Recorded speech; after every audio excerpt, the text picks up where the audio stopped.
आज आम विधानपदर गाँव गंडा गंडा संप्रदायर समस्ते माँ भौणी माने पुओ झील समस्ते वृद्ध आबाल वृद्ध वनिता समस्ते आसीलु आमर गुहारी थिला विगत 3 मास है आमको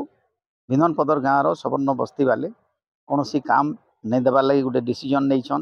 काम नहीं देव काम नहीं कराब सागे कथा नहीं हेब मोटरसाइकिल की गाड़ी मोटर रे लिफ्ट नहीं देव ट्रैक्टर नहीं देव पावर टिलर ना देव कि कौन सी तुम खेत बाहले भी काम नहीं डाकब तो ये जेन 3 मास है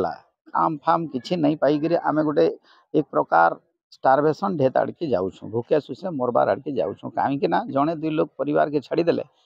प्रायतः आम भूति दुख कर चलुँ। तो आज आसी ये सरकार आज स्वाधीनतार 78 वर्ष पर आमको मना करा रथ यात्रा देखी जीवार लगी आमको मना करा आमर हाथी पान नहीं पीबार लगी आउ ये जेन झमेलाटा होइछे आपणकर रथ यात्रा समस्त चांदा कलेक्शन कराला गणापड़ा के कहला तुमटा नहीं नौ तुम रथ यात्रा नहीं आसब तो इटा के आम अभियोग कलु रथ यात्रा गोटे पब्लिक फेस्टिवल गोटे गाँव समस्ते नहीं करवा कथा वर्षे के थरे होचे जगन्नाथ फिलोसफी अनुसार भगवान मंदिर रे रोचन वर्षे के थरे से बाहर रथरे आ समस्त को दर्शन दौन आसिकी पुलिस के कहला कि पुलिस कहले तुम गणा माने तुम गणा हिसाब से रह बामन होगा लगी चेष्टा नहीं कर तुम जन्म तो हो गणा करे तुम तुम औकात रे रह बोले तो आम से स्वीकार कलु आम मैंने भी मना कलु जे आम जाइए कार फेस्टिवल रे आम भाग नहीं नौ आम समस्ते रहलु किंतु परवर्ती समय रे से मैंने इटा के आर उत्साहित होकर ई प्रकार गोटे खाप कोड बागिर डिसीजन नहीं 2500 लेखा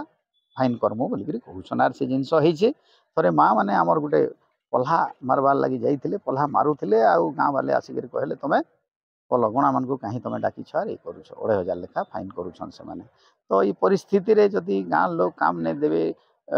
तुनसा कि आपन किसी गोटे घिना बिकार नहीं करबे आउ सेने जे नहीं बरबे गोटे परिवार चलबे केनता करी इटा हूँ आम गुहारी करवार लगे आसीलु आ नुआ खाई केनता कर चलन बेलागे आम इमिडिएटली जाइए गोटे शांति कमिटी करी विचार विमर्श करमु बेले तो सेटा तो प्रशासन आश्वासन देइछन किंतु आगामी दिन रे काଣା करूछन नहीं जदि किछि करबे बेले आमे बाध्य हेगिरी 20टा परिवार आसिकरी सब कलेक्टर ऑफिस रे 8 तारिख रे समस्त इठाने आमे कसमु नुआ खाइबार लगी तो आमर संबल नहीं न।